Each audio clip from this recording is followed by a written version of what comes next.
మలాకి గ్రంథము 3వ అధ్యాయము.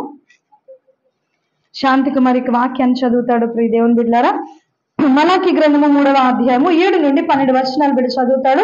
ఆ బిడ్డ చదివినటువంటి వాక్కులను జాగ్రత్తగా విందాం. విన్నదాని ద్వారా దేవుడు మనతో మాట్లాడతారు కాబట్టి వాటిని హృదయంలో చేర్చుకుందాం. మలాకి 3:7 నుంచి 12. మలాకి గ్రంథము 3వ అధ్యాయం 7వ వచనం నుండి 12వ వచనం వరకు.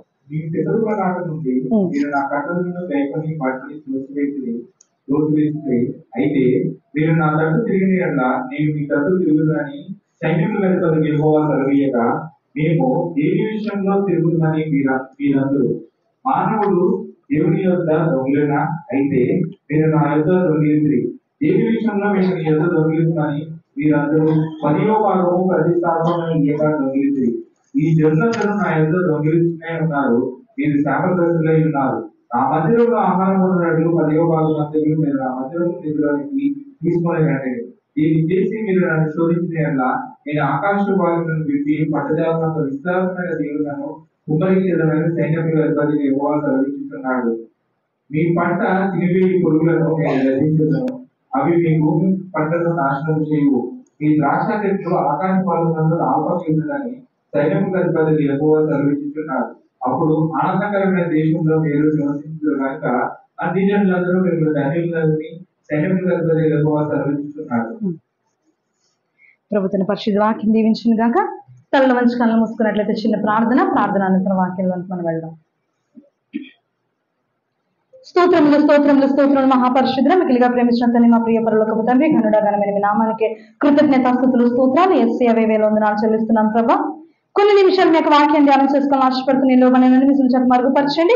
నా ఈ మానస్వరాన్ని మరుగుపరచండి. దైవస్వరంతో మీరు మాట్లాడండి. మీరు మాట్లాడుతుండగా వినే చెవులను, గ్రహించే మనసులో భద్రపరిచిన మంచి హృదయాన్ని మాకు ఏకీభవించిన బ్రతుకుడున్న దయచేయండి.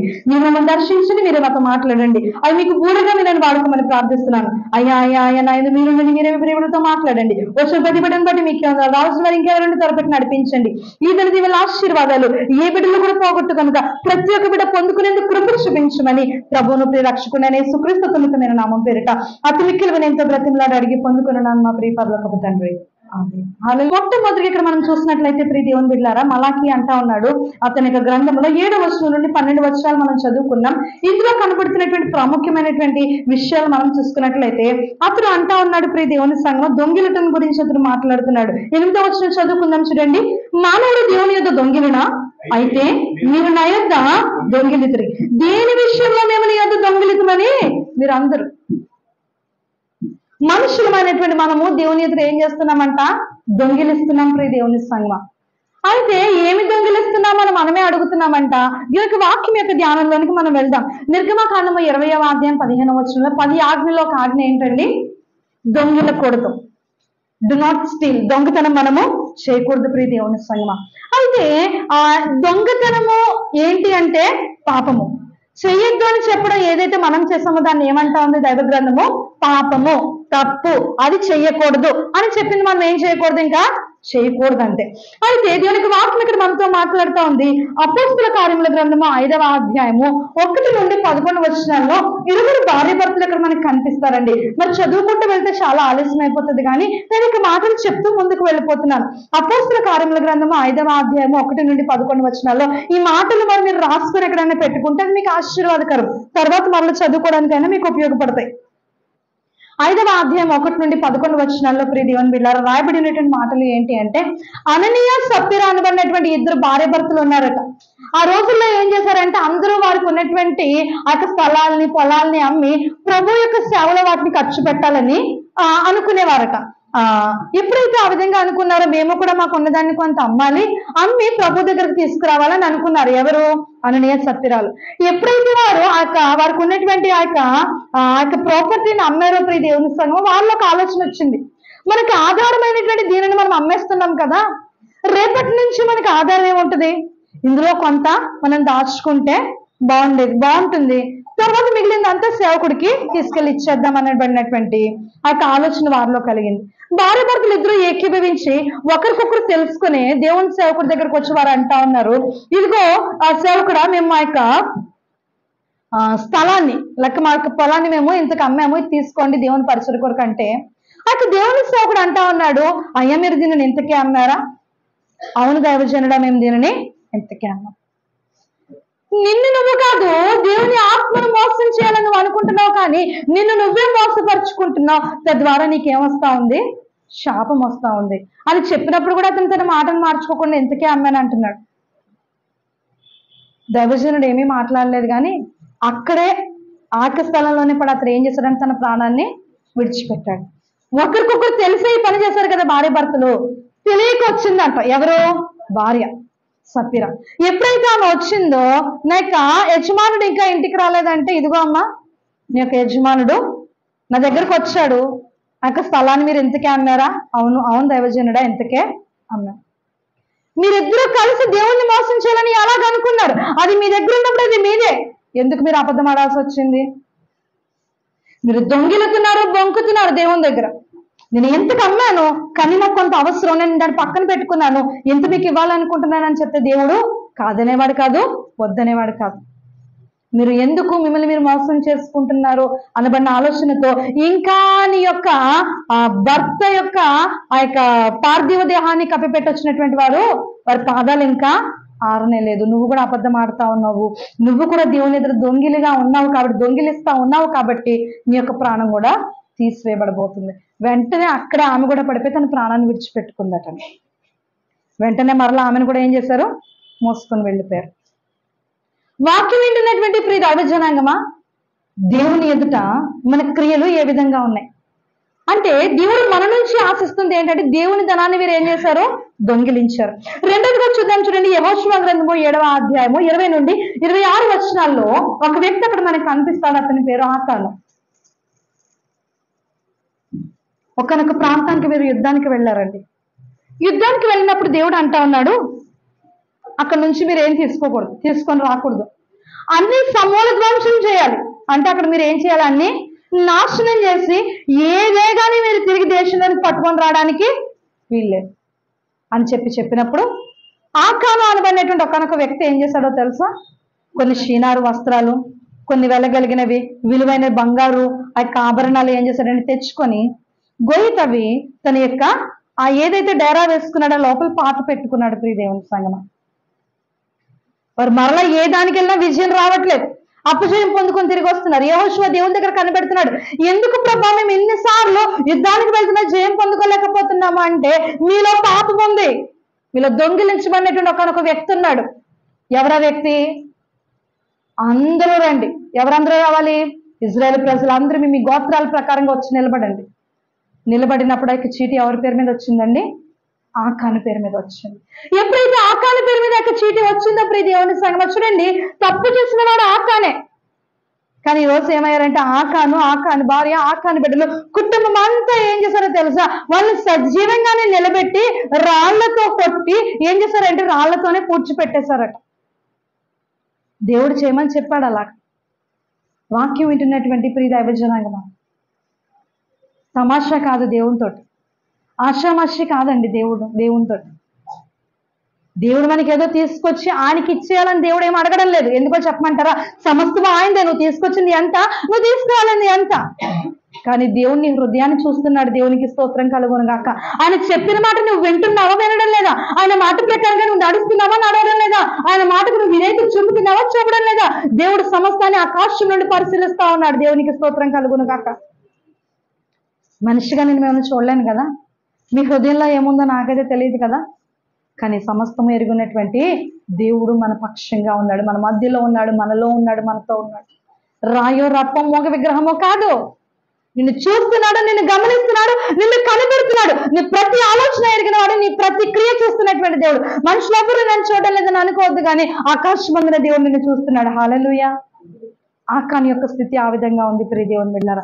తద్వారా అతనితో పాటు అతని కుటుంబం ఏమయ్యారు? నశించిపోయారు. భార్య ఏం తప్పు చేస్తుందండి? బిడ్డలు ఏం తప్పు చేశారు ప్రియ దేవుని సంగమా?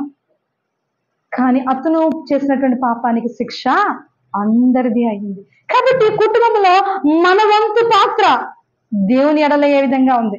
నిన్ను బట్టే నీ కుటుంబం కొట్టబడుతుంది, నిన్ను బట్టి నీ కుటుంబం ఆశీర్వాదానికి దూరంగా ఉంటుంది, నిన్ను బట్టి నీ కుటుంబం దేవుల్లో ఒకంత వెనకడుగు వేస్తుంది. దేవుని మాటగా చెప్పు. వినలేదా? గద్దించు. లేదా ప్రార్థన చేయి.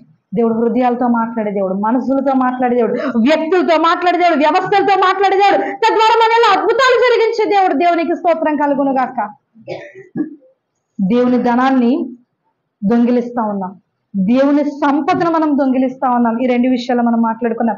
ఇంకా మూడోదిగా మనం ఏం దొంగిలిస్తున్నామంటే దేవుని సమయాన్ని మనం ఏం చేస్తున్నామండి? దొంగిలిస్తున్నాం. ప్రియ దేవుని సంగమం, దానియేలు ఎలాగ ప్రార్థన చేస్తాడంటే దినమునకు ముమ్మారు ప్రార్థన చేస్తాడు. దావీదు కుదిరిన ప్రతిసారి దేవునికి ప్రార్థన చేసేవాడు. దేవునికి స్తోత్రం కలుగును గాక. 10వ భాగం నువ్వు ఎందులో తీయాలి? నీకున్న సమయంలో కూడా నువ్వు 10వ భాగం తీయాలి. రోజుకి ఎన్ని గంటలండి?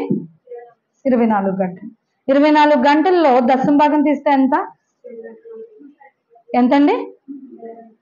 2 గంటల 24 నిమిషాల 40 నిమిషాల? 2 గంటల ఎంత? 2 గంటల 40 నిమిషాలు. హల్లెలూయా. నువ్వు 2 గంటల 40 నిమిషాలు దేవునికి ఇస్తా ఉన్నావా? మన పిల్లలు, చిన్న పిల్లలు, సండే స్కూల్ పిల్లలు, యూత్ పిల్లలు ఉన్నారు కదా, వాళ్ళు ఇచ్చే సమయాన్ని దేనికో చెప్పనా? ఇంకింత చెయ్యలాగా పైకి పైకి వెళ్తానే ఉంటుంది. అది ఎంత పైకి వెళ్తుందో నేను చెప్పలేను. వాస్తవమేనా కాదా? ఒప్పుకోవాలి దేవుని యొక్క. హల్లెలూయా, హల్లెలూయా. మరి మనము ఇంకింతే. నేను ఇది ఊహించి చెప్పడం లేదు ప్రియ దేవుని సంగమా, ఏదో మీరు ఎలాగ చేస్తారేమో అని నేను చెప్పట్లేదు, చూసి చెప్తున్నాను. హల్లెలూయా, హల్లెలూయా. దేవుడు మనతో మాట్లాడే దేవుడు. ప్రియ దేవుని బిడ్డలారా, నీ సమయాన్ని వ్యర్థమైన మాటలు గడపడానికి ఇష్టపడుతున్నావు, వాళ్ళ కోసం వీళ్ళ కోసం చెప్పుకోవడానికి ఇష్టపడుతున్నావు. జీవము కలిగిన దేవుని దగ్గర నీ ప్రతి సమస్యను చెప్పుకోవడానికి నీకు ఇష్టం లేదు. నా బాధ ఇది, నా వేదన ఇది, నా హృదయంలో ఇలాగుండాలి, నన్ను ఇలాగన్నారు, వీళ్ళని అలాగన్నారు, ఇన్ని మాటలు నువ్వు ఆ మనిషితో ఈ మనిషితో చెప్పుకునే బదులు అది దేవుని దగ్గరకు వచ్చి చెప్పుకుంటే ఎంత మేలు, ఎంత ఆశీర్వాదం, ఎంత కృపను కోల్పోతున్నావో చూడు. జాగ్రత్త ప్రియ దేవుని బిడ్డలారా. దేవునికి ఇచ్చే సమయాన్ని దేవునికి ఇవ్వకుండా మానద్దు. వస్తున్నాను ఒక్కొక్క దాని తర్వాత ఒక్కొక్కటి మాట్లాడుకుంటూ వస్తాను. దేవునికి ఇచ్చే సమయాన్ని నువ్వేం చేస్తున్నావు? దొంగిలిస్తున్నావు. ఈ రోజు నుంచి 2 గంటల 40 నిమిషాలు సండే స్కూల్ పిల్లలు మొదలుకొని వృద్ధాప్య మందున్న ప్రతి ఒక్కరూ కూడా ఈ 2 గంటల 40 నిమిషాలు దేవునికి ఇచ్చి తీరాలి. ఇవ్వకపోతే ఏంటన్న తర్వాత చూద్దాం. తర్వాత దేవుడు మనకి ఇచ్చినటువంటి తలాంతులు మనం ఏం చేస్తున్నాం? దొంగిలిస్తున్నాం. ఇప్పుడు మన చంటి పిల్లలు ఉన్నారు, చిన్న పిల్లలు ఉన్నారు, వారు చక్కగా పాడగలుగుతారు, చక్కగా దేవుని కొరకు నాట్యం ఆడగలరు, అన్ని రకాలుగా చాలా యాక్టివ్గా ఉంటారు పిల్లలు. వారికున్న యాక్టివ్నెస్ ని, వారికి ఉన్నటువంటి తలాంతుల్ని మనం పిల్లల్ని దేవునిలో పెంచితే అవి దేవుని కొరకు వాడబడతాయి తలాంతులు. సరే, వారు ఆశపడుతున్నారు కదా, వారు సంతోషపడుతున్నారు కదా అని వారు విడిచిపెడితే లోకానికి ఉపయోగపడుతున్నాయి ఆ తలాంతులు. నీకు వాక్చాతుర్యం ఉందా? అది దేవుని కొరకు వాడు. దేవుని మాట నీ పెదవులు గుండా బయటకు రానివ్వు. నీకు దేవుడు మంచి స్వరాన్ని ఇచ్చాడా? ప్రభు కొరకు పాట పాడడానికి ప్రయత్నించు. దేవుడు నీకు చక్కగా మోకాళ్ళు వేసే అనుభవం ఇచ్చాడా? మోకాళ్ళతో ప్రభువుని స్తుతించు ప్రియ దేవుని బిడ్డ. ఏది నీకు దేవుడు తలాంతుగా ఇచ్చాడో ఆ ప్రతి తలాంతుని దేవుని దగ్గర నువ్వు వాడు. ఎంతమందితో నా ఫోన్లో మాట్లాడగలిగే తలాంతు దేవుడు నీకు ఇచ్చాడా? దేవుని సువార్త ప్రకటించడానికి అది వాడు. హల్లెలూయా. వ్యర్థమైన మాటలు చెప్పడానికి కాదు. నీ బాధలు వాళ్ళతో, వాళ్ళ బాధలు నీతో చెప్పుకోవచ్చు, కొంతవరకే పరిమితం అవి. వాక్యం వింటున్నటువంటి నీతో దేవుడు సుస్పష్టంగా మాట్లాడుతున్నాడు. ఏమొస్తే చెప్పండి. ఎవరితోనో గంటలు గంటలు ఫోన్లో మాట్లాడితే మీకు ఒరిగిపోయేది ఏముందో చెప్పండి. నాకు దీనివల్ల లాభం కలుగుతుంది సుశాంత్ అని ఒక్కరు చెప్పండి. నీకు నష్టమే తప్ప లాభం ఎంత మాత్రం ఉండదు. నీకు దాని ద్వారా ఇరుకు ఇబ్బందే తప్ప మేలు ఎంత మాత్రమో కలగదు. దేవుని యొక్క వాక్యం ద్వారా దేవుడు మనతో మాట్లాడుతున్నాడు. అదే నీ సమయాన్ని నువ్వు దేవుని దగ్గర గడుపు. నువ్వు ఇవ్వాల్సిన 2 గంటల 40 నిమిషాలు ఖచ్చితంగా దేవునికి ఇచ్చి తీరు. నీకు అంతకన్నా ఎక్కువ సమయం ఉంటే అది కూడా దేవునికే ఇవ్వు. హల్లెలూయా. దేవుడు పలానా పాస్టరమ్మ గారితోనో, పలానా రెబకమ్మ గారితోనో, పలానా సుశాంతి సుకుందరితోనో, ఇంకా సంఘస్థులు ఇంకో కొంతమందితోనో దేవుడు మాట్లాడు. నువ్వు దేవునికి దగ్గరగా జీవిస్తే, నువ్వు దేవునితో ఎక్కువ సమయాన్ని గడిపితే, నీ హృదయము దేవుని పైన నువ్వు కేంద్రీకరిస్తే ప్రతి ఒక్కరితోనూ దేవుడు మాట్లాడతాడు. హల్లెలూయా. ఆయనకు అతీతమై ఆయన నీళ్ళతో నేను మాట్లాడనే వాళ్ళు ఎవరు లేరు. దేవుడు మన అందరినీ దర్శిస్తాడు, మన అందరితో మాట్లాడతాడు. మనము చేయలేకపోతుంది ఏంటంటే లోకాశలు జయించలేకపోతున్నాం. మనం చేయాల్సింది ఏంటంటే లోకంలో ఉన్నవారు ఒకలాగే ఉన్నాం, దేవుల్లో ఉన్న మనము ఒకలాగే ఉన్నాం. ఈ రోజు దేవుడు మనతో మాట్లాడుతున్నారు, గద్దిస్తున్నారు ప్రియ దేవుని సంగమా. ఆ గద్దింపులకు లోబడితే ఆశీర్వాదం ఉంటుందండి. దేవుని తలాంతులు మనం దొంగిలిస్తున్నాం, ఇంకా దేవుని కార్యాలు కూడా మనం దొంగిలిస్తున్నాం. హల్లెలూయా. ఎన్నో కార్యాలు దేవుడు మన జీవితంలో చేస్తున్నాడు. దినదినము బ్రతికి ఉన్నాము అంటే ఆయన చేసిన కార్యం అండి. ఈ రోజు మందిరంలో నిలబడి ఉన్నాము అంటే ఆయన చేసిన కార్యం ప్రియ దేవుని సంగమా. నిన్న శాంతికుమార్ అంటున్నాడు, ఎక్కడికో వెళ్ళొస్తున్నాడట, ఆటోలో వాళ్ళ దారిలో వాళ్ళు వెళ్ళిపోతున్నారంట, ఏ తప్పు లేదు. ఆ దూరంగా ఆ కారులో వచ్చినటువంటి స్పీడ్గా వస్తున్నటువంటి ఒక వ్యక్తి ఆటోని గుద్దేశాడంట. ఆటో 3-4 పల్టీలు వేసి ప్రాణాపాయ స్థితిలో ఉన్నారంట ఆటోలో ఉన్న ఇద్దరు. వారి తప్పేమీ లేదు, వారి ప్రమేమేమీ లేదు, అయినప్పటికీ చూడండి దుష్టుడు అలాగ వారిని ఆవరించి ఉన్నాడు ప్రియ దేవుని బిడ్డలారా. అలాంటి ఎన్నో పరిస్థితుల నుండి నీ దేవుడు నేను తప్పిస్తున్నాడు. అలాంటి ఎన్నో మరణకరమైన అపాయాల నుండి దేవుడు నిన్ను తప్పిస్తున్నాడు ప్రియ దేవుని సంఘం. అందుకు దేవునికి నువ్వేం చేయాలంటే సాక్షిగా నిలబడాలి. సమయం దొరికితే నీ సాక్ష్యం కొత్త వాళ్ళకి చెప్పే ప్రయత్నం చేయి. సమయం దొరికితే నీ సాక్ష్యం వారి ప్రభువులను కొంతమంది నడిపించే ప్రయత్నం చేయి. ఇటువంటి దేవుని కార్యాలను నువ్వు దొంగిలిస్తున్నావు. దేవునికి ఆరోపించే మహిమ నువ్వు ఆరోపించలేకపోతున్నావు. దేవుడు చేసే కార్యాన్ని ఆ మనిషి చేశాడు, ఈ మనిషి చేశాడని చెప్పద్దు. దేవుడు నీ పక్షాన్ని చేసినటువంటి కార్యాన్ని దేవునికి మాత్రమే మహిమను ఆరోపించు. హల్లెలూయా. ఒక మనిషి నీ పట్ల కార్యం చేయడానికి మనిషి ఎవరండి? ఏ పాటి వాడు మనిషి? వాడు వట్టివాడు, మట్టివాడు, నరమాత్రమే దానికి వాక్యం మాట్లాడుతుంది. ఆ మనిషి హృదయాన్ని దేవుడు ప్రేరేపించి ఆ సమయాన్ని నీ పక్షంగా దేవుడు ఆ మనిషిని వాడుకుంటున్నాడు. హల్లెలూయా. సమాధానమ్మ గారికి బాగాలేదు, నాకు ఒక ఫోన్ కాల్ వచ్చింది, మరికొన్ని నిమిషాల్లో మరికొన్ని గంటలో, అంతే, ఇంకా అంతకు మించి ఆమెలో ప్రాణం లేదు.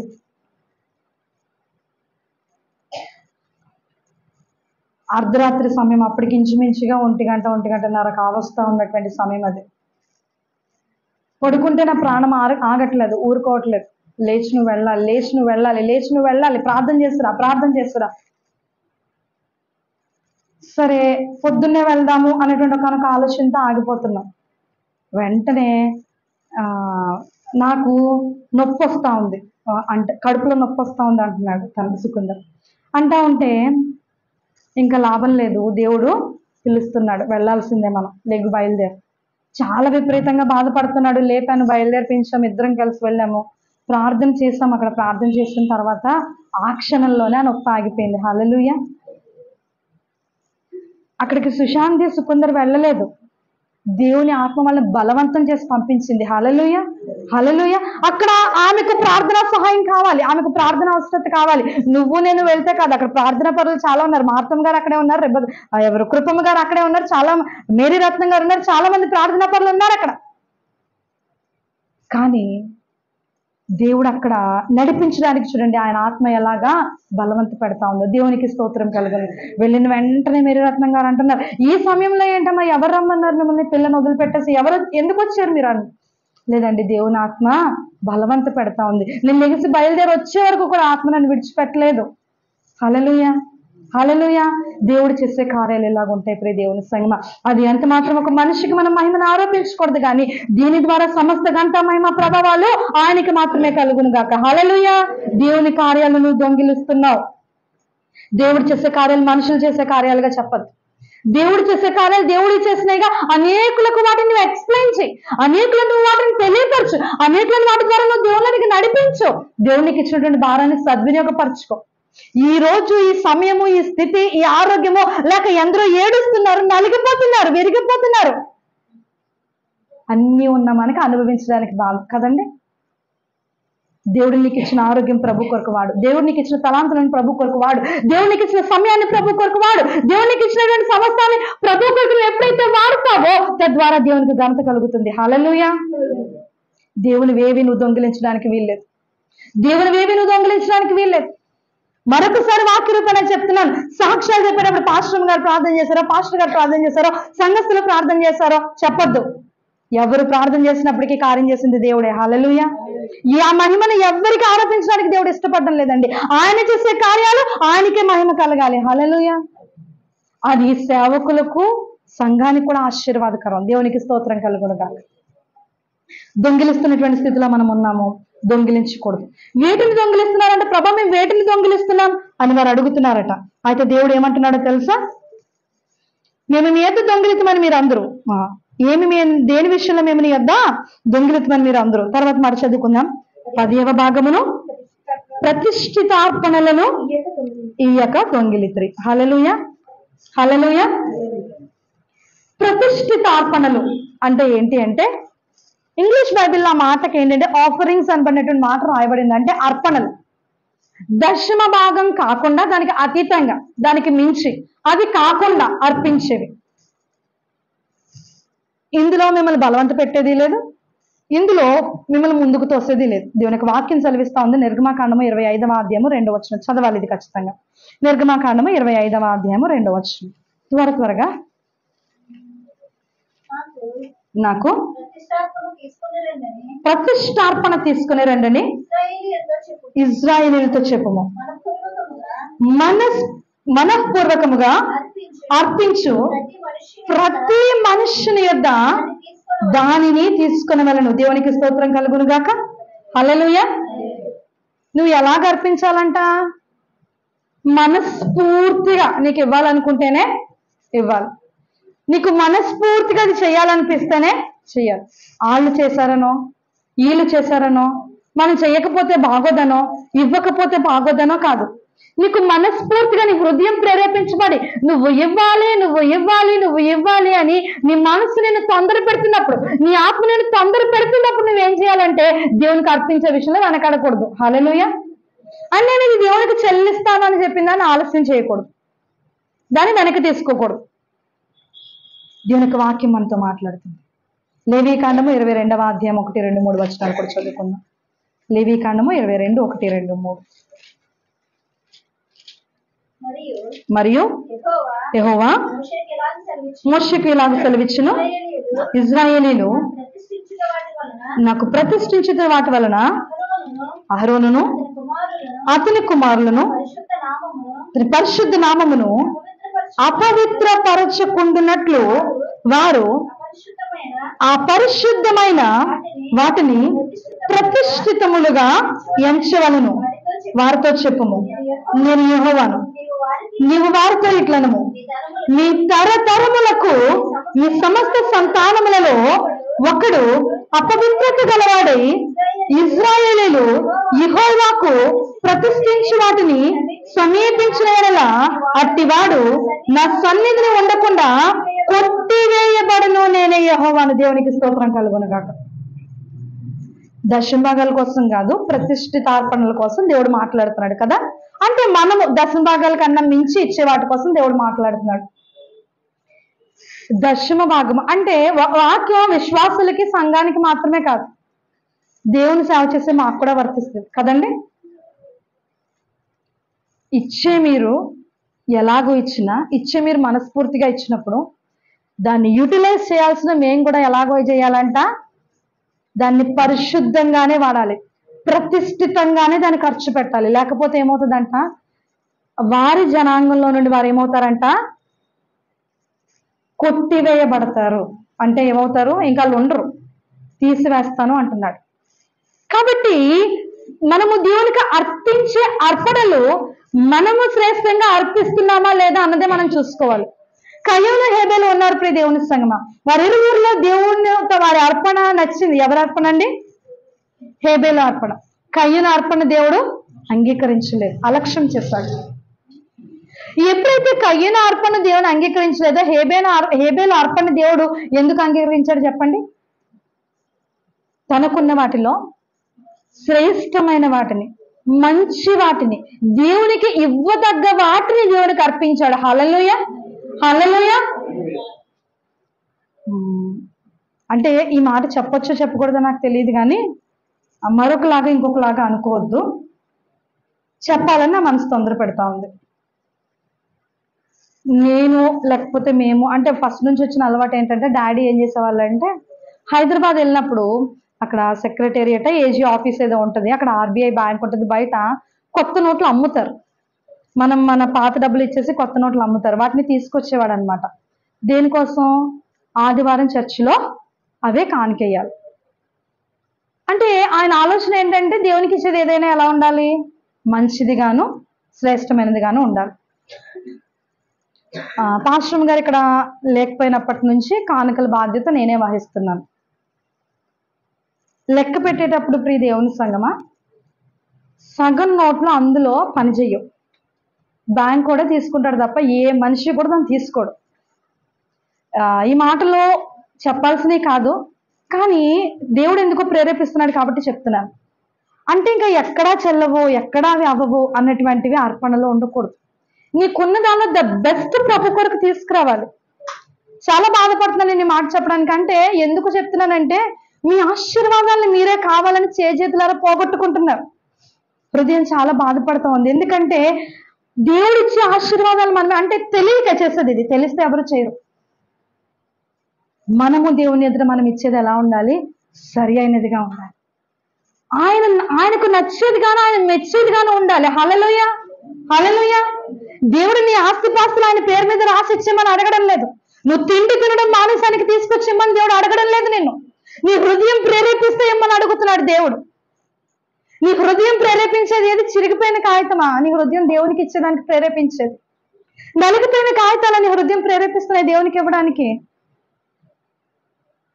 వాక్యము నీతో స్పష్టంగా మాట్లాడుతుంది, నాతో స్పష్టంగా మాట్లాడుతుంది. ప్రియ దేవుని సంగమా, సరి చేసుకుందాం, సరి చూసుకుందాం. అంటే ఇప్పుడు దానివల్ల వచ్చే నష్టమే లేదు.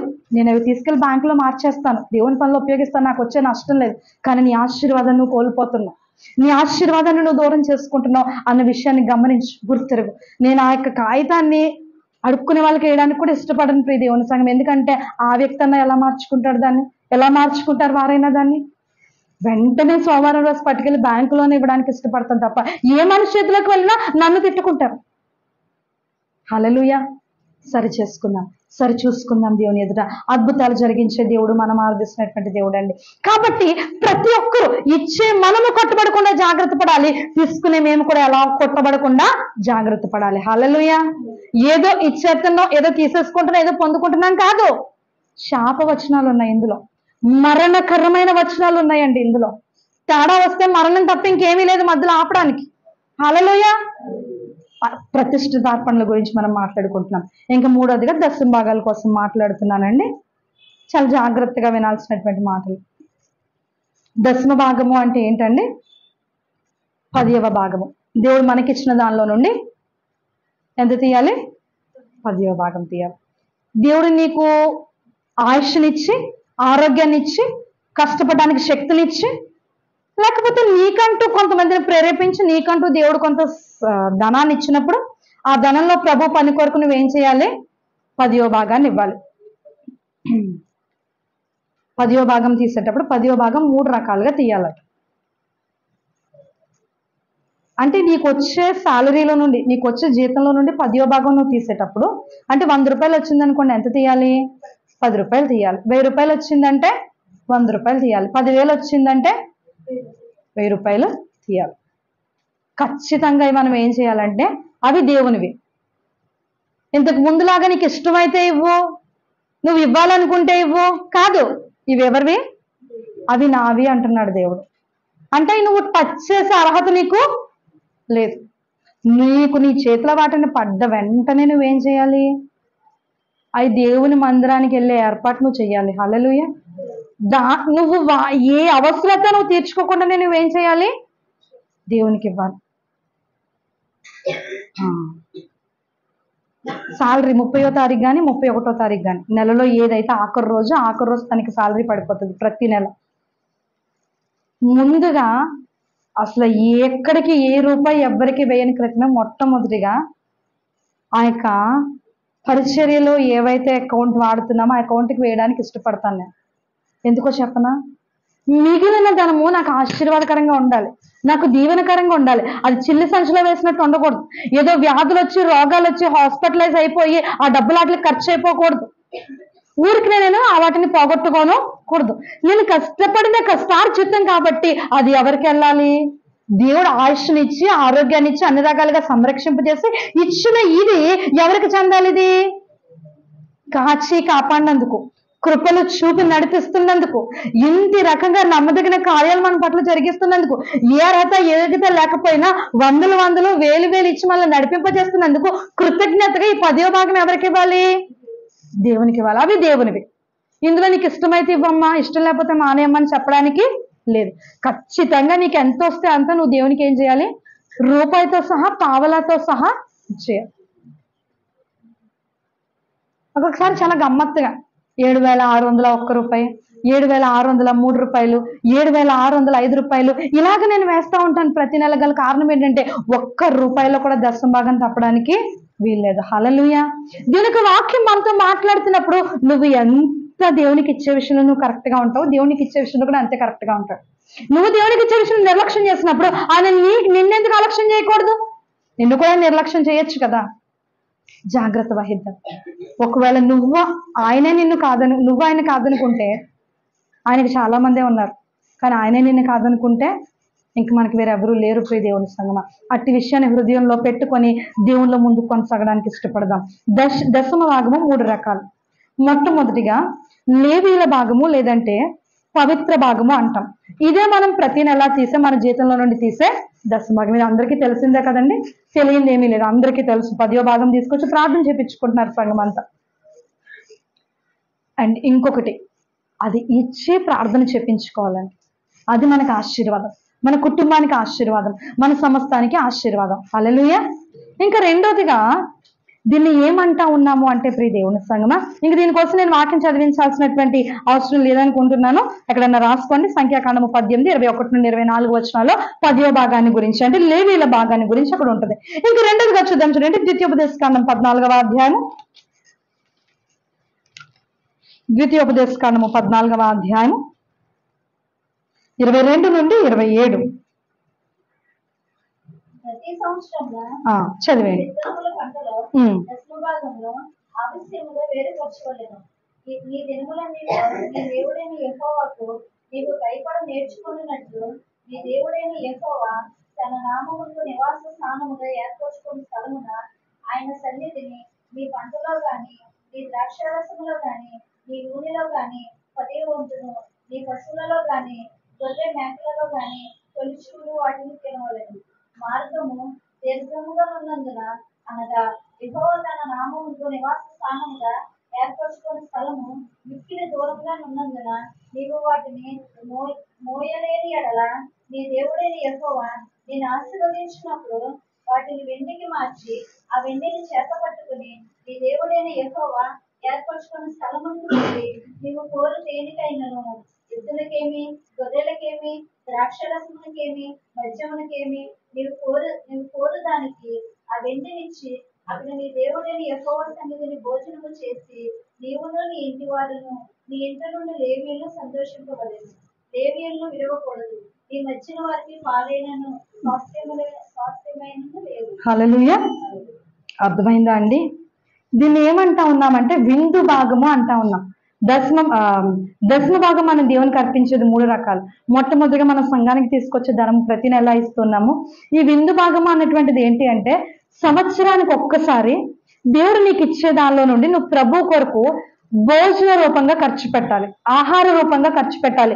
అంటే దేవుడు నీకు ఇచ్చిన నూనెలో కానివ్వండి, దేవుడు నీకు ఇచ్చినటువంటి ఆ యొక్క గ్రాసరీస్ లో కానివ్వండి, ఏదైతే దేవుడు నిన్ను ప్రేమించి నీకు ఇచ్చి బియ్యం ఇస్తున్నాడు, అన్ని రకాలుగా సంరక్షింపజేస్తున్నాడు కదా, వాటన్నిటిలో నుండి 10వ భాగం తీసి ఏం చేయాలంటే, దాని ద్వారా ఏం చేయాలంటే అనేకులను సంతోషపరచాలి. అంటే మనం ఒక విందు ఏర్పాటు చేయాలి దేవుని నామం పేరిట సంవత్సరానికి ఒక్కసారి మన ఇంట్లో. ఆ విందు భాగం అన్నది కూడా నువ్వేం చేయాలి, చేసి తీరాలి. ఇందాక అన్నాం కదా, ప్రతిష్ఠిత అర్పణ కాదు, నీకు ఇష్టమైతే ఇవ్వు, ఇష్టం లేకపోతే మానే కాదు, ఇది చేసి తీరాలి. నీకు ఒకవేళ 5గురికి పెట్టుకునే కెపాసిటీ నీకు ఉందా? 5గురికే. 10 మందికే ఉందా? 10 మందికే. వీరిలో దేవుని సేవకులు ఖచ్చితంగా ఉండాలి. హల్లెలూయా. దేవుడు ఇక్కడ మాట్లాడుతున్నారు. అదే మాట చదివింది కదా, ఎవరు మన ఎనిమ చదివింది కదా, లేవీలను విడవకూడదు, మీ మధ్య వారికి పాలైన స్వాస్థ్యమైనను లేదు. దేవునికి వాక్యం మనతో మాట్లాడుతూ ఉంది ప్రియ దేవుని సంగమా. సంవత్సరానికి ఒక్కసారి, అది కూడా దశమ భాగమే. దేవుడు నిన్ను ప్రేమించి నీకు ఇచ్చిన దానిలో నుండి కొంత కొంత కొంత తీసి పక్కన పెట్టి దాన్ని నువ్వేం చేయాలి, ఏం చేయాలంటే భోజనం సిద్ధపరిచి సేవకులను పిలవాలి, సంఘస్థులను పిలవాలి, విశ్వాసులను పిలవాలి, వారి కొరకు నువ్వు ఖర్చు పెట్టాలి. హల్లెలూయా. దశమ భాగం ఇస్తున్నాను కదా, అయినా నేను ఎందుకు కొట్టబడుతున్నాను? నెల నెల క్రమంగా తప్పకుండా నేను ఇచ్చేస్తున్నాను కదా, అయినా నేను ఎందుకు కొట్టబడుతున్నాను? డబ్బులు ఇచ్చేస్తానండి, మీరు ఈ పని చేయండి, డబ్బులు అడగట్లేదు దేవుడు. ఏం అడుగుతున్నాడు? నీ సేవని దేవుడు అక్కడ అడుగుతున్నాడు. నువ్వు జీలకర్రలో నుండి కొంత తీసి, బియ్యంలో నుండి కొన్ని తీసి, ఆ ఆవాల్లో నుండి కొన్ని తీసి, ఇలాగ నీ ప్రతి సరుకుల్లో నుండి కొన్ని తీసి పక్కన పెడతావు కదా, అది సంవత్సరానికి ఒక్కసారి అనేకులకు ఉపయోగకరంగా నువ్వు విందు చేయాలి. హల్లెలూయా, హల్లెలూయా. అది ఏంటంట? ఎద్దులకేమి, గొర్రెలకేమి, ద్రాక్షారసములకేమి, మద్యములకేమి నీవు కోరుకున్న దాన్ని నా వెండినిచ్చి అక్కడ నీ దేవుడని యెహోవా సన్నిధిని నీవు భోజనం చేసి నీవును నీ ఇంటి వారును అక్కడ ఉండునట్లుగా లేవీయులతో దాన్ని నువ్వేం చేయాలి? సంతోషించాలి. దీన్ని ఏమంటారంటే కోతల పండుగ అంటారు. పల్లెటూర్లలో కోతల పండుగ చేస్తారు. హార్వెస్ట్ ఫెస్టివల్ అంటారు. ఇప్పుడు టౌన్లో కూడా సంఘాల్లో చేస్తున్నారు. వారు చేసేది ఏంటి అంటే ఏదైనా వారు ఏదైతే పక్కకు తీస్తారో వాటిని ఏం చేయాలి? వండుకొని తీసుకొని రావాలి. అవి ఏం చేయాలి? ఇక్కడ మందిరంలో ఇంత వెలకని అమ్మాలి. ఆ డబ్బులు ఎవరికి ఇచ్చేయాలి? దేవునికి, అంటే సంఘానికి వాటిని ఏం చేయాలి? అర్పించాలి. ఇది కొన్ని కొన్ని సంఘాల్లో ఆనవాయితీగా జరుగుతూ వస్తూ ఉంది. అలాగేం చేయాలంట? విందు భాగము కూడా మనం ప్రభు కొరకు సంవత్సరానికి ఒకసారి తీయాలంట. ఇంక మూడోది కూడా ఉంది. దాని పేరు ఏంటంటే బేదల భాగము. ద్వితీయోపదేశకాండము 14వ అధ్యాయము 28, 29 వచనాలు కూడా చదివేసేయండి. దేవుడైన యెహోవా నీవు చేయు నీ చేతి పని అంతటిలోను నేను ఆశీర్వదించినట్లు 3 సంవత్సరములకు ఒకసారి ఆ ఏట నీకు కలిగిన పంటలో 10వ వంతు బయటకు తెచ్చి నీ ఎంట ఉంచుకోలేను. అప్పుడు నీ మధ్యను పాలైనను స్వస్థమైనను లేని లేవీయులను, నీ ఇంటికున్న పరదేశులను, తండ్రి లేని వారును, విధవరాండ్లను వచ్చి భోజనం చేసి తృప్తి పొందుదురు. హల్లెలూయా. బీదల కొరకైన భాగము అంటే వీరిలో బీదలు ఒక్కళ్ళే లేరండి. పరదేశులు ఉన్నారు, తండ్రి లేని వారు ఉన్నారు, విధవరాండ్రు ఉన్నారు, దేవుని సేవకులు కూడా ఉన్నారు. ప్రియ దేవుని సంగమా, వీరందరూ నీ ఇంటికి వచ్చి ఏం చేయాలంట? తృప్తి పొందాలి. 3 సంవత్సరాలకి ఒక్కసారి నువ్వు ఇది చెయ్యాలి. ప్రతి నెల నువ్వు తీసే దశమ భాగం వేరు. సంవత్సరానికి ఒక్కసారి దేవుని మందిరంలో ఆహారం ఉండినట్లుగా నువ్వు తీసుకొచ్చే ఆ యొక్క విందు భాగం వేరు. ఇది ఏంటి? నువ్వు నీ ఇంట్లోనే పెట్టుకోవాలి. ఏంటది? ఇది ఇప్పుడు 3వ చెప్తున్నాడు. అదేంటంటే బేదల కొరకైన భాగం. తండ్రి లేని వారు ఎవరైతే ఉన్నారో, విధవరాండ్రు ఎవరైతే ఉన్నారో, దిక్కులేని వారు ఎవరైతే ఉన్నారో వారితో పాటు సేవకుల్ని, సంఘాన్ని పిలుచుకొని 3 సంవత్సరాలకు ఒకసారి నువ్వేం చేయాలంటే వారిని నీవు ఒక్క పూట ఆహారం ద్వారా తృప్తిపరచాలి. హల్లెలూయా, హల్లెలూయా. మనలో చాలా మంది అనుకుంటాము, మాకే తినడానికి ఒకటి లేదు, మేమే నెల వచ్చేటప్పటికి అవసరాలు ఎలా తీర్చుకోవాలో లేదు, ఇన్ని చెప్తూ ఉంటే మేము ఎలా చేస్తాము అని మీరు అనుకుంటున్నారేమో. అనుకుంటా ఉండొచ్చు కూడా. దేవుడు నమ్మదగిన వాడండి. ఇచ్చి చూడండి. ఏం చేసి చూడాలి? ఇచ్చి చూడండి. ఇంకా చూడడానికి ఏముండదు. ఇప్పుడు మన రాజేశ్వరమ్మ గారు చెప్పారు, ఇల్లు ఏమైంది? వచ్చేసింది. ఆవిడ 2వ అంతస్తు 3వ అంతస్తు ఆవిడే కట్టేసుకుంటారు. హల్లెలూయా, హల్లెలూయా. 1 కాదు 2 కాదు, ఆశీర్వాదాలు అలాగ వెళ్ళిపోతూనే ఉంటాయి. మనం ఇంకా ఎక్కడ ఉన్న వారు అక్కడే ఉండిపోవడానికి గల కారణం ఏంటంటే ఈ విషయాల్లో మనం ఏం చేస్తున్నాం? నిర్లక్ష్యంగానూ అలక్ష్యంగానూ ఉన్నాం.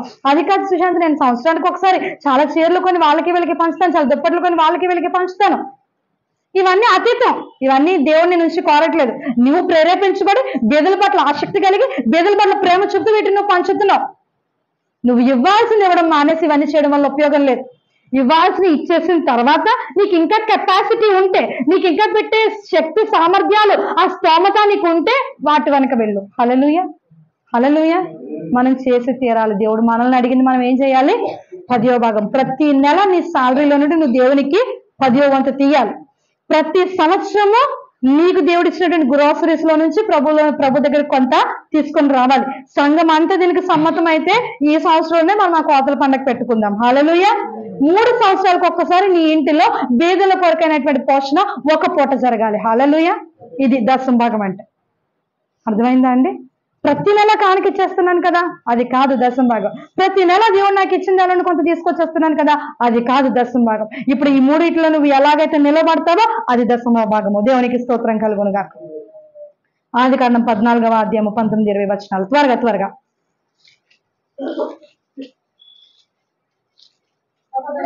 అప్పుడు అతడు అబ్రహామును ఆశీర్వదించి ఆకాశములకు భూమికిని సృష్టికర్తను సర్వోన్నతుడనైన దేవుని వలన అబ్రహాం ఆశీర్వదింపబడును గాక అనియు నీ శత్రువులను నీ చేతికి అప్పగించిన సర్వోన్నతులకు దేవుడు స్తుతింపబడును గాక అనియు చెప్పను. అప్పుడు అతడు అన్నిటిలో ఇతనికి 10వ వంతు ఇచ్చెను. దేవునికి స్తోత్రం కలుగును గాక. అబ్రహాము అంతగా ఆశీర్వదించబడ్డాడు అంటే ఆశీర్వాదం కొరకు ఎవరైతే దీవించారో, ఆశీర్వాదం ఎవరి పక్షానైతే అబ్రహాం పొందుకున్నాడో, ఆ షాలేము రాజు అనబడినటువంటి దేవునికి తన ప్రతి దానిలో నుండి 10వ భాగం దేవునికి తీశాడంట. హల్లెలూయా. ఈ టౌన్లో, ఈ సిటీస్ లో మనం చూడలేం, కానీ మచిలీపట్నంలో మరి నా చిన్నప్పుడు అంటే మరి అది కొంత పల్లెటూరు లాగే సమానం. ఆదివారం వచ్చిందంటేనండి బస్తాలు బస్తాలు బియ్యము, కోడిగుడ్లు, కోళ్ళు, ఇంకా వాళ్ళకి ఏముంటే అవి, పాలు, పెరుగు, వాళ్ళకి ఏముంటే అవి ఎక్కడికి తీసుకొచ్చేవాళ్ళు? మందిరానికి తీసుకొని వచ్చి ఇచ్చి వెళ్ళిపోయేవాళ్ళు. ప్రియ దేవుని సంగం ఎందుకు? ఇవ్వడంలో ఉన్న ఆశీర్వాదం ఏంటో వాళ్ళు చూస్తారు. ఎవరినైతే అబ్రహాము ఎవరి ద్వారా అయితే ఆశీర్వదింపబడ్డాడో ఆ వ్యక్తికి ఏం చేశాడంట? 10వ భాగం ఇస్తూ వచ్చాడంట. దేవునికి స్తోత్రం కలుగును గాక. నిన్ను ఆశీర్వదించే దేవుడు, నిన్ను హెచ్చించే దేవుడు, నిన్ను కనపరిచే దేవుని విషయంలో ప్రతి దానిలో 10వ భాగం తీయాల్సిందే. హల్లెలూయా. దేవునికి స్తోత్రం కలుగును గాక. దశమ భాగం గురించి ఇంకా మాట్లాడుకుంటూ వెళ్దాం. చూద్దాం, చూడండి. లేవీకాండము 27:30 ఒకసారి చూసేసుకుందాం.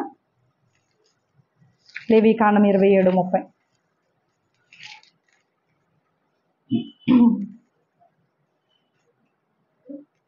లేవీకాండము 27:30.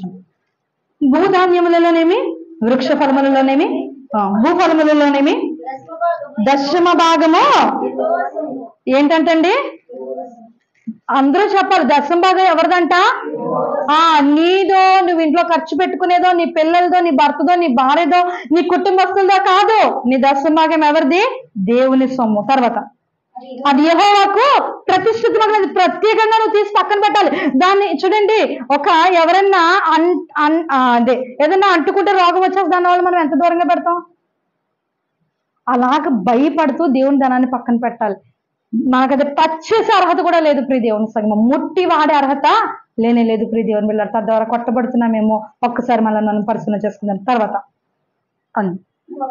ఒకరు తాను చెల్లింపవలసిన దశమ భాగములలో దేనినైనాను విడిపింపకూడని ఎడల దానిలో 5వ వంతును దానితో కలుపుకొనవలెను. హల్లెలూయా. ఇప్పుడు మీరు మందిరానికి తీసుకొని వచ్చే బియ్యం కానీ ఇంకొకటి కానీ ఉంటాయి కదా, అవి మరలా తిరిగి మీరే పొందుకోవాలనుకోండి, ఏం చేయాలంట? దాని వల్ల కేజీ 10 రూపాయలు ఉందనుకోండి, మీరు ఇక్కడ మందిరంలో ఎంత కొనుక్కోవాలంట? అవి 50 రూపాయలు ఇచ్చి కొనుక్కోవాలి. హల్లెలూయా. 5 రెట్లు ఎక్కువ అంట. అంటే ఎంత అవుతుంది? 60 రూపాయలు అవుతుందా? 60 రూపాయలు ఇచ్చి కొనుక్కోవాలి. చాలా కాస్ట్లీ కదా, కానీ దాని ఆశీర్వాదం కూడా అంతే కాస్ట్లీగా ఉంటది. హల్లెలూయా. హల్లెలూయా. దేవునికి స్తోత్రం కలుగును గాక. చాలా ఆశ్చర్యంగా ఉంటాయి, చాలా అద్భుతంగా ఉంటాయి. అనుభవిస్తే ఇందులో ఉన్న శక్తి తెలుస్తాం. ఏది లేక నువ్వు బాధపడుతున్నావు అది దేవుడు నీకు ఇస్తాడు. ఏ దానికోసం నువ్వు కుమిలిపోతున్నావు అది దేవుడు నీకు ఇస్తాడు. ఎప్పుడో తెలుసా? నెక్స్ట్ మరలా మనం చదువుకుందాం. సామెతల గ్రంథము 3వ అధ్యాయము 9వ వచనం.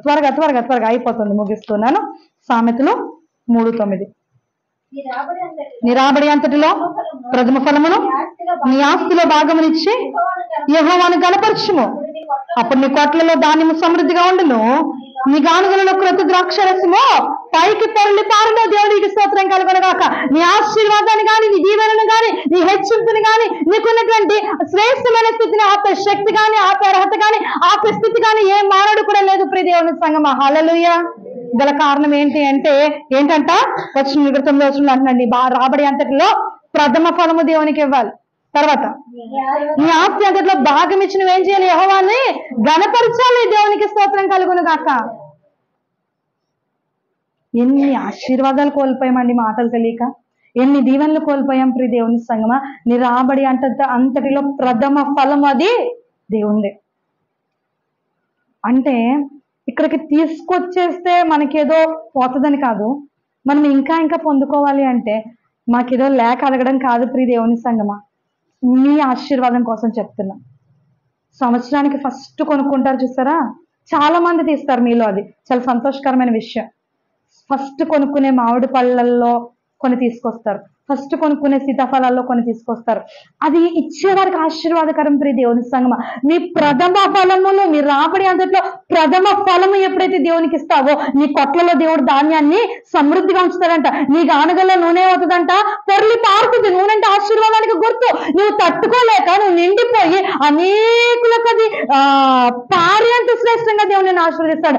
అనేకుల సరిహద్దులోనికి వ్యాపించే విధంగా దేవుని ఆశీర్వదిస్తాడు. దేవునికి స్తోత్రం కలుగును గాక. హల్లెలూయా. 2 దినవృత్తాంతాలు 31:4-5 త్వరగా. 2 దినవృత్తాంతాలు 31:4-5. మరియు యెహోవా ధర్మశాస్త్రమును బట్టి యాజకులను లేవీయులను ధైర్యము వహించి తమ పని జరుపుకొనున్నట్లు ఎవరి భాగములను వారికి ఇయ్యవలసిందిగా యెరూషలేములో కాపురమున్న జనులకు అతడు ఆజ్ఞాపించును. ఆ ఆజ్ఞ వెల్లడి ఒకట తోడనే ఇశ్రాయేలీయులు ప్రథమ ఫలములైన ధాన్య ద్రాక్షరసములను, నూనెను, తేనెను, సస్య ఫలములను విస్తారముగా తీసుకుని వచ్చిరి. సమస్తమైన వాటిలో నుండి 10వ వంతును విస్తారముగా తీసుకుని వచ్చిరి. యూదా పట్టణంలో కాపురమున్న ఇశ్రాయేలు వారును, యూదా వారును ఎద్దులలో, గొర్రెల్లో 10వ వంతును తమ దేవుడైన యెహోవాకు ప్రతిష్ఠితమైన వస్తువులను 10వ వంతును తీసుకుని వచ్చి కుప్పలుగా కూర్చురి. వారు 3వ మాసమందు కుప్పలు వేయను ఆరంభించి 7వ మాసమందు ముగించిరి. హిజ్కియా అధిపతులను వచ్చి ఆ కుప్పలను చూచి యెహోవాను స్తుతించి ఆయన జనులైన ఇశ్రాయేలులను దీవించిరి. హిజ్కియా ఆ కుప్పలను గురించి యాజకులను లేవీయులను ఆలోచనను అడిగినందుకు సాదోకు సంతతి వాడును ప్రధాన యాజకుడైన అజర్యా యెహోవా మందిరంలోని జనులు కానుకలుగా తెచ్చడం మొదలు పెట్టినప్పటి నుండి మేము క్షేమ సమృద్ధిగా భోజనము చేసినను మాకు ఇంకా చాలా మిగులుచునే ఉన్నది. యెహోవా తన జనులను ఆశీర్వదించినందున ఇంత గొప్ప రాశి మిగిలినదని రాజుతో చెప్పారు. దేవునికి స్తోత్రం కలుగునుగాక. హల్లెలూయా. ఇలాగ మీరు మందిరంలోని కొంత తీసుకొని రావాలంటేనంటండి ఇజ్రాయెల్ ప్రజలు అందరూ వారి శక్తి కొలది శక్తికి మించి తీసుకొచ్చారంటండి. 3వ నెలలో కుప్పలు వేయడం మొదలు పెడితే ఏ రోజు అయిందంట, 7వ మాసం వచ్చేదాకా కుప్పలు వేస్తానే ఉన్నారంట. సేవకులు కానీ ఆ యొక్క పంటనర్హులు ఎవరైతే ఉన్నారో వారు తిరిగినప్పటికీ ఇంకా బోలుడు మిగిలిపోతే మళ్ళీ దానికి కొన్ని కొట్లల్లో కూర్చి రాజు అధికారాన్ని బట్టి కొట్లలో వాటిని పెట్టి దాని తర్వాత దానికి తాళం వేసి దాన్ని 2 అధికారుల కింద పెట్టి చాలా తిప్పలు పడ్డారు. దేవునికి స్తోత్రం కలుగునుగా. దేవుని ఆశీర్వాదం అలాగుంటది. అంచులంచులుగా మనల్ని ఆశీర్వదింపచేస్తుంది. అంచులంచులుగా మనల్ని ఏం చేస్తుంది? హెచ్చింపచేస్తుంది. దేవునితో మాట్లాడుతున్నప్పుడు దేవునికి ఇవ్వాల్సినవి ఇచ్చినప్పుడు నిశ్చయంగా ఆశీర్వాదం పొందుకుంటాం. నెహెమ్యా గ్రంథము 10వ అధ్యాయము 35వ వచనం ముగిస్తున్నాను. నెహెమ్యా గ్రంథము 10వ అధ్యాయము 35వ వచనం. నెహెమ్యా 10:35. మరియు మా భూమి యొక్క ప్రథమ ఫలములను సకల వృక్షముల ప్రథమ ఫలములను ప్రతి సంవత్సరము ప్రభు మందిరమునకు మేము తీసుకొని వచ్చినట్లు నిర్ణయించుకుంటుమి. మా కుమారులలో జ్యేష్ఠ పుత్రులు, మా పశువులలో తొలిచులు, ధర్మశాస్త్ర గ్రంథమందు వ్రాయబడినట్టు మా మందలలో తొలిచులు మా దేవుని మందిరంలో సేవ చేయ యాజకుల ఎదుకు మేము తీసుకొని వచ్చినట్లుగా నిర్ణయించుకుంటుమి. ఇయ్యుగాక మా పిండిలో ప్రథమ ఫలము, ప్రతిష్టార్పణలో విధమైన వృక్ష ఫలములు, ద్రాక్షరసము, నూనె మొదలైన వాటిలో మా దేవుని గదుల్లోనికి యాజకుల ఎదుగు తెచ్చినట్లుగాను మా భూమి పంటలో 10వ వంతును లేవీయుల ఎదుగు తీసుకొని వచ్చినట్లుగాను ప్రతి పట్టణంలోనున్న ప్రతి పంట 10వ వంతును ఆ లేవీయులకు ఇచ్చినట్లుగా నిర్ణయించుకుంటుమి. లేవీయులు 10వ వంతును తీసుకుని రాగా అహరోను సంతతి వాడని యాజకుడు ఒకడు వారితో ఉండవలనను 10వ వంతులు ఒక్కొక్కడు లేవీయులు మా దేవుని మందిరంలో ఉన్న ఖజానా గదిలో తీసుకుని రావాలని నిశ్చయించుకుంటుమి. ఆఖరిగా అంటున్నాడు చూడండి 39వ వచనంలో, ఇశ్రాయేలీయులు లేవీయులు ధాన్యమును, కొత్త ద్రాక్షరసము, నూనెను తేగా సేవ చేయ యాజకులను, ద్వారపాలకులను, గాయకులను వాటిని తీసుకుని ప్రతిష్ఠితములకు ఉపకరణములందు దేవుని గదులలో ఉంచవలను. మా దేవుని మందిరాన్ని మేము ఎందుకు వారు దేవుని మందిరాన్ని వారు విడిచిపెట్టరంట? ఇంత ఆశీర్వాదం పొందుకున్నాక ఎవరు విడిచిపెడతారండి? ఇన్ని దీవెనలు పొందుకున్నాక ఎవరు విడిచిపెడతారండి? వారు విడిచిపెట్టము అంటున్నారంటే దాని వెనకాల సాక్ష్యం ఉంది. అట్టి సాక్ష్యం నువ్వు నేను పొందుకోవాలి. దేవుల్లో ఉంటున్నాము, అందరిలాగే ఉంటున్నాము, అందరితో పాటుగానే ఉంటున్నాము. ఆర్థిక ఇబ్బందులు వెంటాడుతున్నాయి, అనారోగ్యాలు వెంటాడుతున్నాయి, రకరకాల వ్యతిరేకతలు మా పైన ఏలుబడి చేస్తున్నాయి, దుష్టుడు మా పైన అధికారం చెలాయిస్తున్నాడు అంటే నువ్వు ఇచ్చే విషయంలో కొంత నిర్లక్ష్యంగా ఉన్నావు కాబట్టి ఇంకా నీ కుటుంబంలో, నీ జీవితంలో, నీ బ్రతుకులో కొన్ని చూడలేనివి ఏం చేస్తున్నావు, చూడలేకపోతున్నావు. చూసే కృపను నువ్వు పొందుకోవాలి, ఇటు సాక్ష్యం నువ్వు చెప్పాలి అంటే ఇచ్చే విషయంలో వాక్య ప్రకారంగా జీవించేందుకు ఇష్టపడదాం, సిద్ధపడదాం. మరలా వెళ్దాం మలాకి 3, 7, 12. మరి దాన్ని కన్క్లూడ్ చేయాలి కదా. మలాకి గ్రంథం 3వ అధ్యాయం 7 నుంచి 12 వచనాలు. శత్రువుల నాటి నుండి ఒక్క నిమిషము. 10వ వచనం నుండి 9వ వచనం నుండి చదువుకుందాం. ఈ ఈ జనులందరూ నా యందు దొంగిలించుచునే ఉన్నారు. శాపగ్రస్తులై ఉన్నారు. ఏంటంటండి, దేవునిది దేవునికి ఇవ్వకుండా మనం దాచుకున్న దాన్ని దేవుడు ఏమంటున్నాడు, దొంగిలించడం అంటున్నాడు. దానికి శిక్ష ఏంటంట, శాపగ్రస్తులు అవుతున్నారంట ప్రియ దేవుని సంగమా. తర్వాత నా మందిరములో నా మందిరములో ఆహారం ఉన్నట్లు 10వ భాగం అంతయు మీరు నా మందిరం నిధిలోనికి తీసుకుని రండి. దీన్ని వేసి దీని చేసి మీరు నన్ను శోధించిన ఎడల ఆకాశపు వాక్యాలను విప్పి పట్టు జాలంటి విస్తారమైన దీవెన కుమ్మరించదునని సైన్యములకు అధిపతి యెహోవా సెలవిస్తున్నాడు. హల్లెలూయా. ఇందాక నేను చదివిన దానిలో చెప్పడం మర్చిపోయాను. 10వ భాగం అన్నిట్లో తీస్తున్నాం. ఇంకా దేవుడు తీయమని చెప్తున్న 10వ భాగం ఏంటో తెలుసా, నీ జ్యేష్ఠ కుమారులను, నీకున్న సమస్తములు ప్రథమమైన వాటిని దేవునికి నువ్వేం చేయాలి, అర్పించాలి. అంటే ప్రతిష్ఠ చేయాలి ప్రభు కొరకు. మనకున్నటువంటి జ్యేష్ఠ బహుమానాలు, ఆడపిల్ల కానివ్వండి, మగ పిల్లవాడు కానివ్వండి, వారు మన పిల్లలు కాదు. వారెవరు, దేవుని సొత్తు వాళ్ళు, దేవుని పిల్లల వాళ్ళు. ప్రతి ఒక్కరూ ఈరోజు ఒక్కళ్ళే ఉంటే ఒక్కళ్ళని దేవునికి అప్పగించేయండి. ఇద్దరుంటే పెద్దవారిని దేవునికి అప్పగించేయండి. వారి పట్ల నువ్వు బాధ్యత భారం వహించాల్సిన అవసరమే లేదు.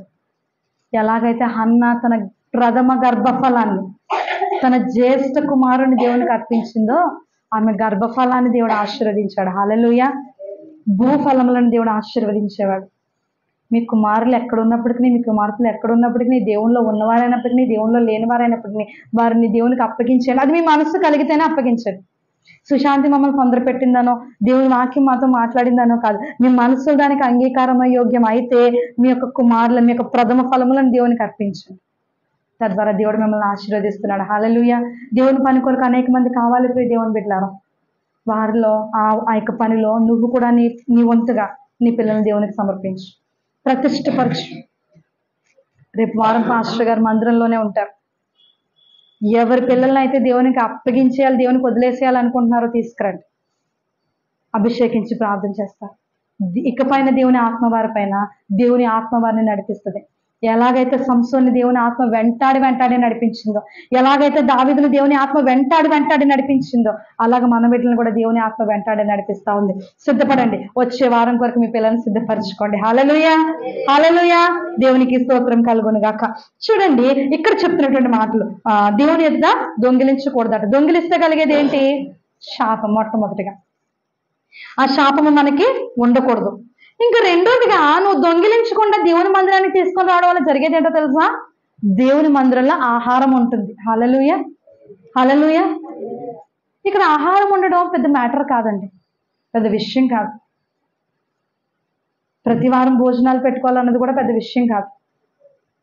కానీ దేవుడు ఏం ఆశిస్తున్నాడో తెలుసా, అది నీ ద్వారా, నా ద్వారా, మన అందరి ద్వారా జరగాలని. నేను అనుకున్నాను అనుకోండి, నేను పెట్టేసుకుంటాను, ప్రాబ్లం లేదు. కానీ దేవుడు ఏం ఆశపడుతున్నాడు, మన అందరి ఆశీర్వాదానికి కారణంగా దేవుని మందిరంలో ఆహారం ఉండినట్లుగా నీ 10వ భాగాన్ని నువ్వు దేవుని దగ్గరికి తీసుకురావాలి. మొట్టమొదటిగా నువ్వు శాపగ్రస్తురాలుగా కాకుండానట్లుగా నీ యొక్క ధనాన్ని దేవుని కొరకు తీసుకురావాలి. తర్వాత ఏంటో చెప్తున్నాడు చూడండి, దీన్ని చేసి మీరు నన్ను, అది ఇవన్నీ చేసి ఎందుకు ఇవ్వవు, ఎవరి కోసం ఇవ్వవు, నాకు కావాలి, నాకు వచ్చి తీరాలి, నువ్వు ఇవ్వాలి అని నువ్వు నిలదీసి అడగచ్చు. ఎవరిని, దేవుణ్ణి.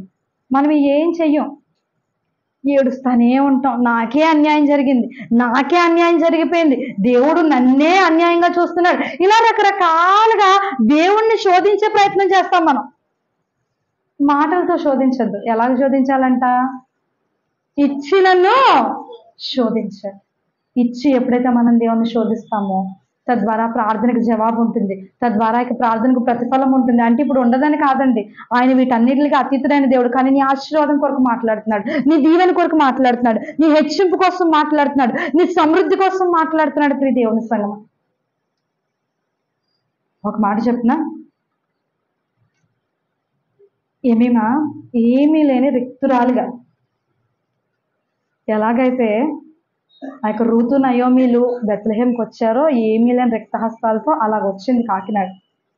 వాస్తవమైన విషయమే కదా. ఏమీ లేని స్థితిలో నుండి నాకు ఎంత ఆశ్చర్యం అంటే, నాకు అంత ధైర్యం లేదు, నేను దేవుని ఎదురు ఒప్పుకుంటున్నాను, నాకు అంత ధైర్యం లేదు. ఆమెకు ఉన్న దానిలోనే ప్రభు కొరకు ఖర్చు పెట్టాలని చూస్తుంది. ప్రతి వారం తనకి నాకు ఇదే మాట, ఎందుకు ఇంత ఖర్చు పెట్టేసుకుంటున్నా, ఎందుకు ఇంత ఖర్చు పెట్టేసుకుంటున్నా, దేవుడు చూసుకుంటాడు, దేవుడు చూసుకుంటాడు. ఈరోజు ఆమె స్థితి ఎలాగుందో తెలుసా? ఒక అధికారిగా దేవుడు ఆమె నిలబెట్టాడు. దేవునికి స్తోత్రం. బ్రతకలేని స్థితి, ఎలాగ బ్రతకాలో తెలియదు, ఎటు అడుగు వేస్తే ఏమవుతుందో తెలియదు. అలాంటి స్థితిలో నుండి దేవుడు ఈరోజు ఎలా తీసుకొచ్చాడు తెలుసా? ఒక అధికారిగా దేవుడు ఆమె నిలబెట్టాడు. ఆమె ఇంకా హెచ్చైన స్థితిలోనికి వెళ్ళబోతుంది. ఎందుకో తెలుసా? దేవునికి ఇవ్వడం నేర్చుకుంది, దేవుని నుండి తిరిగి పొందుకోవడం కూడా దేవుడు ఆమెకి నేర్పిస్తున్నాడు. దేవునికి స్తోత్రం కలుగును గాక. దేవుడు మనతో మాట్లాడుతున్నాడు. ఇచ్చి దేవుడిని మనం ఏం చేయాలంట?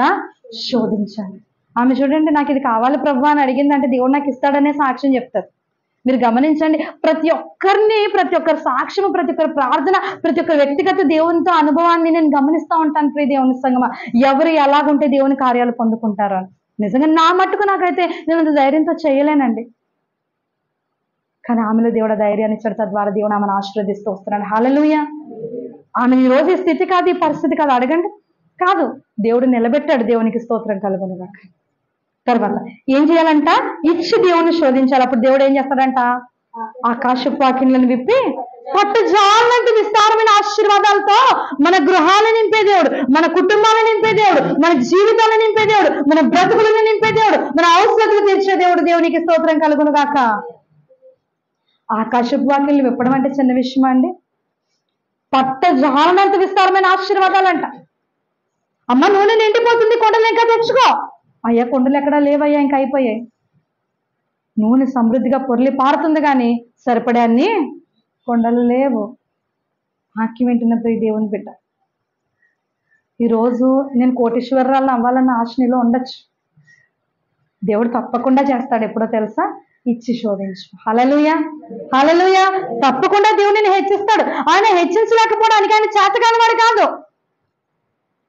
మిమ్మల్ని ఆశీర్వదింపకుండానట్లు నా హస్తం కొరచగా లేదు, నీ మొర ఆలకించకుండా నీ మొర ఆలకిస్తా ఉండడానికి నా చెవులు మందంగా లేవు. నీకు నాకు మధ్య నీ దోషాలు అడ్డుగా ఉన్నాయి, నువ్వు చేసే కార్యాలు, నీ పాపాలు నాకు అడ్డుగా ఉన్నాయి. నువ్వు చేయవలసిన కార్యాలు చేయలేకపోతున్నావు, కాబట్టి పొందుకోవాల్సిన నువ్వు పొందుకోలేకపోతున్నావు. ఇచ్చి దేవుని శోధిద్దాం, తద్వారా ఆశీర్వదింపబడదాం. ప్రియ దేవుని సంగమా, అప్పుడు ఏం జరుగుతుందో తెలుసా? నీ పంటను తినివే పురుగులను నేను గద్దిస్తాను, అవి మీ పంటను నాశనం చేయవు. మీ ద్రాక్ష చెట్టు అకాల ఫలములు రాల్పకాయుండునని సైన్యములకు అధిపతియగు యెహోవా. ఇక్కడ చదవబడినటువంటి మాటలు పంటను సాదృశ్యంగా చూపిస్తున్నాడు దేవుడు. పంటను తినివేసే పురుగులను గద్దిస్తాడట, భూమి పంటను నాశనం చేయకుండా కాపాడతాడంట. ప్రియ దేవుని సంగమా, చాలా సాక్ష్యాలు మనం వినే ఉంటుంటారు. తుఫాన్లో అందరి పోయాయి, కానీ నా ఒక్కడే నిలబడ్డాయి. ఎలా నిలబడతాయి? దేవుని ఆశీర్వాదం, దేవుని కాపుదల వాటిపైన ఉంటుంది. ఎప్పుడో తెలుసా? వాటిలో నుండి ప్రథమ ఫలములను, దశమ భాగాలను దేవునికి అర్పిస్తారు కదా. దేవుడు దాని చుట్టూ కంచె వేస్తా ఉన్నాడు. దేవునికి స్తోత్రం కలుగు. హల్లెలూయా. నీ కుటుంబాన్ని దేవుడు నశించిపోనివ్వడు. నీకు విరోధంగా రూపొందిన ప్రతి ఆయుధాన్ని విరగగొట్టే దేవుడు, నలగగొట్టే దేవుడు, వారిని గద్దించే దేవుడు, వారి హృదయాలు మార్చే దేవుడు, వారికి బుద్ధి వచ్చేటట్లు చేసే దేవుడు. దేవునికి స్తోత్రం కలుగునుగా. నోటి మాటల వలన కలుగు బాధ నీ పైకి రాకుండా ఆయన కాపాడేవాడు. హల్లెలూయా. ఎప్పుడు ఇవన్నీ చేసి మనం ఎప్పుడైతే దేవుని శోధిస్తామో తద్వారా ఇట్టి కార్యాలు మన జీవితంలో ప్రభు జరిగించబోతున్నారండి. గద్దిస్తాడట, నాశనం చేయకుండా కాపాడతాడట. ప్రియ దేవుని సంగమా, మరణము మన కిటికీలు, మన తలుపులు, మన గృహాలు, మన గడపలు ఎక్కకుండా కాపాడుతున్నాడు దేవుడు. దేవునికి స్తోత్రం కలుగునగా. అకాల ఫలములను రాల్పకాయుండినట్లు నేను వాటిని కాపాడుతున్నాను. దేవునికి స్తోత్రం కలుగునగా. భయపడాల్సిన అవసరం లేదు. నా పిల్లలు బయటకు వెళ్తున్నారు, నా భర్త బయటకు వెళ్తున్నాడు, నా భార్య బయటకు వెళ్తుంది, మేము ఏమైపోతామని భయపడాల్సిన అవసరం లేదు. మీ చుట్టూరు ఆయన కంచె గిరిగిస్తా ఉన్నాడు. ఎందుకో చెప్పమంటారా? మీరు ఆయన ప్రణాళికలో ఉన్నారు, ఆయన మాట మీరు వింటున్నారు గనక అన్ని జనులు అందరూ మిమ్మల్ని ధన్యులందరూ అని సైన్యములకు అధిపతి యెహోవా సెలవిస్తున్నాడు. వీరు నమ్ముకున్న దేవుడు గొప్పవాడు కాబట్టి వీరి ధన్యతను పొందుకున్నారు అని అందరూ చెప్పుకునేటట్లుగా దేవుడు మనల్ని ఏం చేస్తున్నాడంట? ఆశీర్వదిస్తున్నాడు. దీని అంతటి వెనకాల ఉన్నటువంటి కారణము నువ్వు ఇచ్చే ప్రతిష్ఠిత అర్పణ ఒకటైతే నువ్వు చెల్లించే దశంభాగం. దశంభాగం ఎన్ని రకాలు అనుకున్నావు?